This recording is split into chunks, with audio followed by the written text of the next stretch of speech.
Ya estamos en comunicación con este gran economista que le agradecemos mucho que se haya tomado un tiempo para dialogar y hablar un poquito de la situación que estamos viviendo en estos momentos. Alexis Drixtos, bienvenido a Multimedios El Eco, Plataforma Magazine. Cecilia te saluda, ¿cómo estás? Hola Cecilia, ¿cómo estás vos? Bueno, un gusto tenerte acá, ya casi amigo de la casa. Por supuesto, por supuesto. Tengo que ir en vivo un día por allá. Tenés que venir, exactamente. Acá te estamos esperando en el piso y bueno, te llevaremos a pasear para que conozcas más la ciudad. Bueno, Alexis, Buenísimo. ¿cómo está la situación en cuanto a economía? Si bien venimos con, la inflación, que era lo que el gobierno tenía como primera medida, como un punto fijo ahí, se ha planchado en un 4%.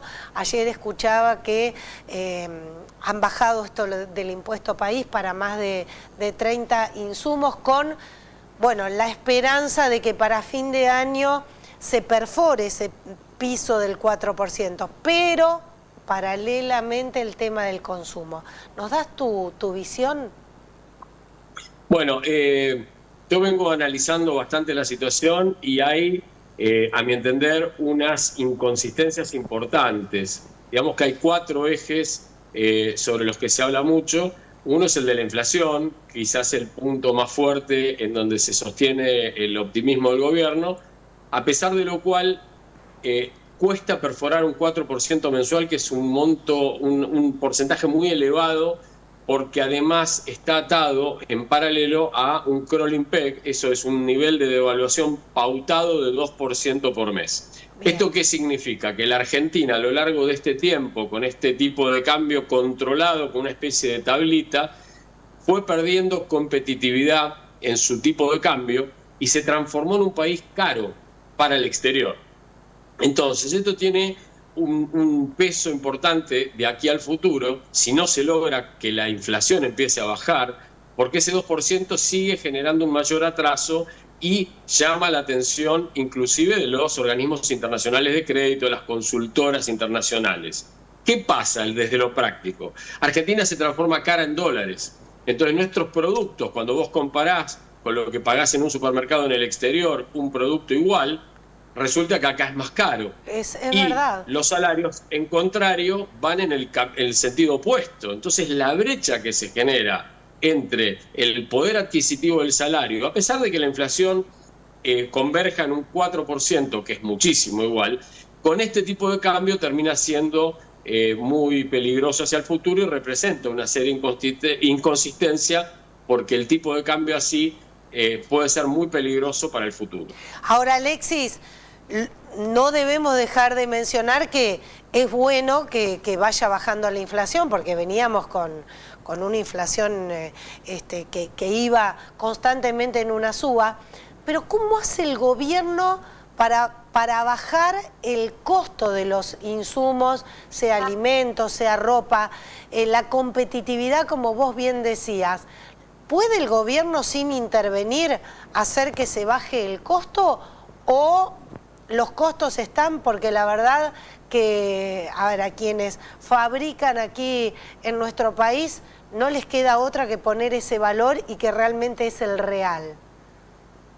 Mira, hay algunos elementos que el gobierno puede manejar. Uno tiene que ver con los impuestos, con los costos que hay para importar, por ejemplo, y los impuestos para producir. En ese sentido puede operar. Pero después tengamos en cuenta que hay algunas políticas que van en sentido contrario absolutamente. Por ejemplo, todo el impacto tarifario que aumenta los costos de los combustibles, de las naftas, del gas, de lo que tiene que ver con la generación eléctrica, tiene un impacto importante en los costos de servicios e industriales, por supuesto.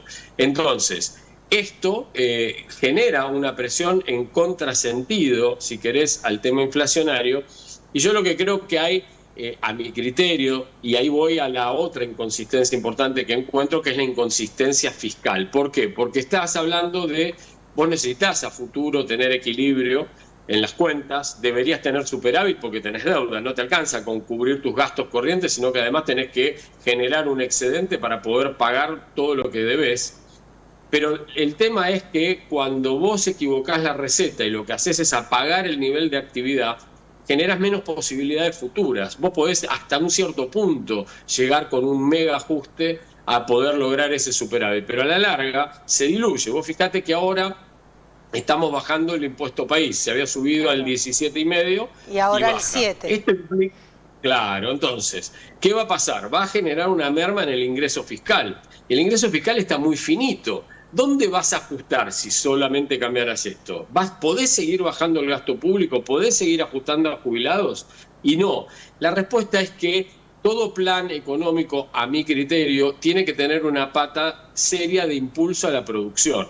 En la medida que la economía se pueda expandir, vos generás más recaudación, tenés más chances de achicar el Estado y que ese achicamiento sea absorbido por un sector privado pujante. Pero si vos lo que haces es frenar la economía para bajar la inflación solamente con una medida extremadamente recesiva, finalmente podés terminar muy mal. Y voy al caso del gobierno de la Rúa. No tuvo inflación, tuvo estabilidad cambiaria durante todo su gobierno y el país no podía sostenerse a pesar de deflación y el dólar quieto con la convertibilidad. Entonces ahora, hay que mirar esto y aprender del pasado. Bien, hablas de, bueno, esto de empezar a producir o que vengan inversiones extranjeras, el RIGI, tan nombrado que atraería a las inversiones del exterior. Sin embargo, muchos economistas dicen, bueno, nunca va a venir inversiones si la pata de la justicia, si no se hace una reforma laboral, si no se sale del cepo. ¿Qué hay de verdad en todo esto? Me parece que, a ver, el RIGI tiene... Expliquemos qué es el RIGI, porque hay gente que por ahí no sabe. Sí, es un régimen de incentivo a las grandes inversiones superiores a 200 millones de dólares en varias áreas, la petrolera, el gas, la energética en general, y que tiene que ver fundamentalmente grandes obras de infraestructura con beneficios fiscales que se le daría a quien traiga dinero para proyectos que tienen que ser aprobados y tiene que tener una serie de procesos de desembolsos para que esas empresas vengan. ¿Qué es lo que sucede? Al entender de muchos economistas, también esto es bueno señalarlo, se les ofrece demasiados beneficios a sectores que de por sí, participando de manera racional en estas inversiones, no requerían tanto incentivo. Y los incentivos llegan al punto... No pedían tanto.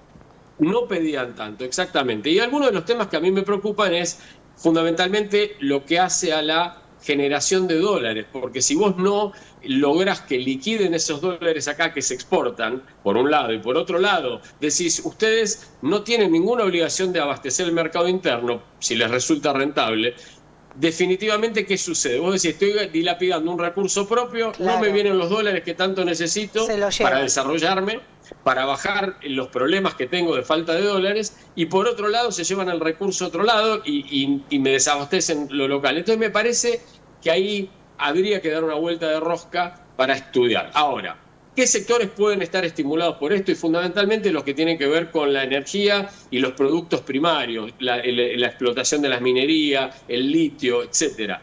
Creo que le falta una pata a este gobierno que no tiene esa mirada, si querés, involucrada con el desarrollo económico, que puede ir de una gama más moderada como la de un desarrollismo a algo más deliberado, pero que este gobierno claramente no la está viendo desde ese lugar, no cree en esas ideas, y creo que eso es un desafío que vamos a enfrentar a futuro. Vamos a recordar a la gente que estamos dialogando con el economista Alexis Drixtos. El tema del cepo, muchos dicen, si no salimos en un comienzo y de entrada, ya ahora cada vez se hace más difícil. ¿Es tan así? ¿Y por qué nos beneficiaría salir del cepo? Yo lo primero que te quería decir es que lo importante es entender qué es y cómo se sale del cepo. El cepo es una restricción que tiene que ver con la falta de dólares. Empecemos por el principio. No tenemos los dólares suficientes históricamente y ahora en un momento mucho más crítico que requiere nuestra economía. ¿Cómo requiere nuestra economía dólares? Los requiere para el entramado industrial, que requiere insumos y necesita dólares para poder traer esos insumos, para bienes de capital que no se producen en el país, para pagar deudas en el exterior. Nosotros necesitamos dólares, juntar los dólares para poder pagar a nuestros acreedores. Sí, que cada vez tenemos más, porque los juicios que nos vienen en contra, digo, YPF... Eso es un riesgo potencial tremendo. Ese riesgo potencial tremendo de los fallos de estos, si se terminan concretando definitivamente, es un tema terrible. Entonces, yo creo que la primera pregunta que hay que hacerse es ¿cómo conseguimos dólares para poder salir del cepo? Y yo creo que ahí hay un tema que también me preocupa un poco, que el gobierno puso todas sus fichas a aumentar el endeudamiento en dólares, está pidiendo pista al Fondo Monetario que le dé plata fresca, van corriendo a Arabia Saudita a pedir más plata y están programando este oro que sale de manera casi clandestina porque no hay información oficial. Se supone que podría estar garantizando con el oro alguna línea de crédito. Me preocupa, porque creo que si creemos que aumentando la deuda para sostener un esquema que es netamente poco propicio para fomentar la producción local, como es un dólar barato, al final del camino tenés un desequilibrio de más deuda en dólares con un país que es más incapaz de generar dólares porque lo potenciás en la primarización de la economía, que es la que menos dólares te trae. Claro, y además, bueno, con la cosecha que bajó la soja, a ver, ahí se ponía también mucha expectativa. Claro. Esta baja tan tremenda del consumo que cada mes se va viendo cómo, bueno, cada vez más gente compra menos en supermercado. Hablo de la familia común, ¿no? De que se va cada vez achicando más y más en lo diario, en lo cotidiano. ¿Hasta cuándo?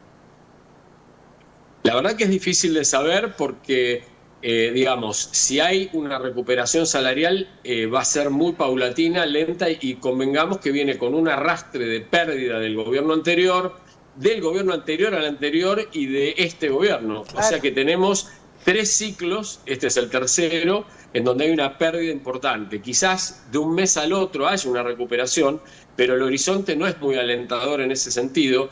También creo que hace falta un poquito más de prácticas saludables de la competencia. Vos fijate lo que pasó con la cartelización en las prepagas. Vos le sacás, entre comillas, el pie de la cabeza y liberás el mercado y te hacen una cartelización que es espantosa. Entonces, estás cambiando un sistema malo por uno pésimo. Tenés un problema muy grande también con el tema alquileres. Si bien aparece alguna oferta mayor, los precios están muy descalzados con los ingresos. Entonces, es muy difícil... claro, perdón, Alexis, los créditos que salieron... que la gente no puede acceder porque no le da el monto de lo que cobra. No le da la relación. Exactamente. Claro. Y además tampoco hay un horizonte muy cierto todavía de una sustancial reducción de la inflación que sería muy importante para los créditos UBA, por ejemplo, que vienen ahora, ¿para quién podrían ser potables? Para aquellos que no toman un porcentaje muy alto del valor de la compra, porque tomas una parte, tomas un 20, un 30, para aquellos que tienen guardado algo y aquellos que tienen buenas paritarias o ingresos dolarizados, ponele, o vinculados a una buena paritaria históricamente. Entonces, si no tenés una relación en ese sentido, dejás afuera a la mayoría, pues la mayoría no tiene esa situación. Alexis, danos algo de positivismo. Vamos a estar un poquito mejor. ¿Cómo ves la situación? ¿Te han consultado el gobierno? Porque viste que el gobierno, cuando alguien habla mal de lo que están haciendo, el propio presidente sale a tuitear. No creo que me consulten porque las miradas son un poco distintas. Yo creo mucho en un cambio de modelo productivo y creo en un rol activo del Estado, de un Estado serio, austero, responsable, pero un Estado firme y presente y que se involucre con el desarrollo económico deliberadamente. Ellos creen en la libre mano del mercado y creo que es muy bueno liberar ciertas cuestiones de los mercados porque fomentás creatividad, pero hay áreas sensibles y estratégicas que tienen que tener una mirada y una guía. y bueno, no lo veo, así que yo quiero creer que los argentinos le vamos a encontrar alguna vuelta, pero por el momento no puedo ser muy optimista, lamentablemente. Alexis, todos estos días, bueno, a mí me gusta la parte política, venimos con situaciones paupérrimas, lamentables de todos los partidos políticos, desde el oficialismo, la oposición en todas sus dimensiones.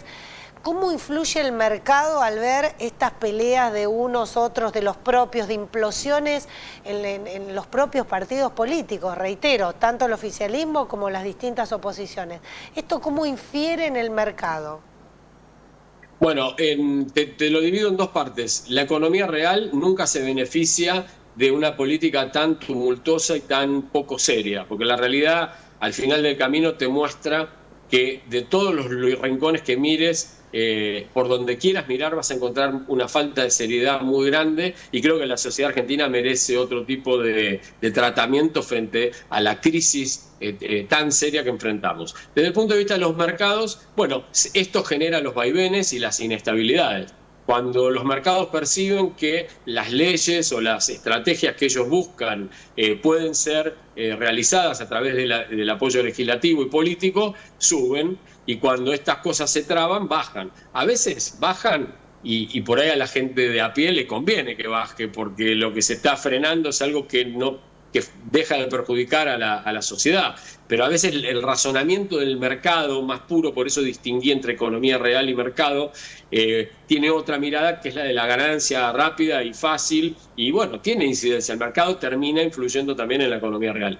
Por lo tanto, bajo ningún punto de vista, ni al mercado ni a la economía real les sirve estas turbulencias tan virulentas, cuando hace falta mucha más coherencia y diálogo. Creo que una de las cosas que aprendimos en estos 40 años de democracia que nos falta es un diálogo para lograr consensos, y a las trompadas no lo logró ni no lo va a lograr no lo logró Cristina Fernández, y nadie difícilmente puede lograr un gran cambio sino a través del diálogo. Alexis, muchísimas gracias por estos minutos que siempre nos brindás aquí al Eco Multimedios y Plataforma Magazine. Que tengas una linda jornada. Muchas gracias. Alexis Drixtos, economista, pasó aquí por Plataforma Magazine.